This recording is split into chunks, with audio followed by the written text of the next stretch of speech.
I was going to simply point out to you that in Galatians 4:29, as at that time he who was born according to the flesh persecuted him who was born of the Spirit. That's a key phrase. Where do you find born of the Spirit? Connecting John and Jesus there with Paul. You've got in John 3, unless you are born of the Spirit, you cannot understand or enter the kingdom.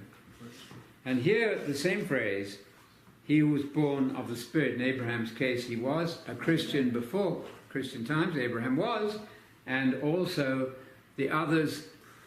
And that's how you get saved, by being born of the Spirit, through faith, through believing the gospel of the kingdom. So we should be very gentle with people who are of a different opinion, and we should accommodate them as far as we can.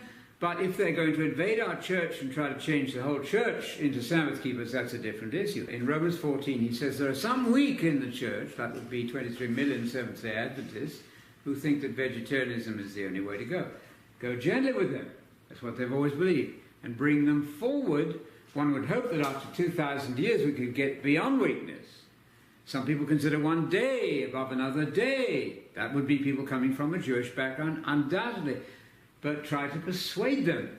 However, if they descend on your church, as in Galatians, and try to ruin the whole church, then he changes his voice very strongly. And we are the circumcision, by the way.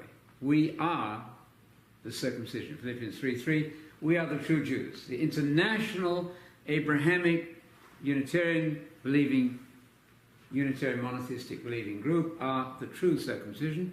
Philippians 3:3, don't give away your identity to an unconverted Jew. Yes, there is a future for now blinded Israel in the future, when God will make a new covenant with the house of 10 and the house of 2. That's in the future. But don't say, well, that's the only thing, and we can't be in the new covenant now because you destroy the rest of the New Testament. Paul is a minister of the new covenant, and Jesus gave all the words of the new covenant, Jesus did.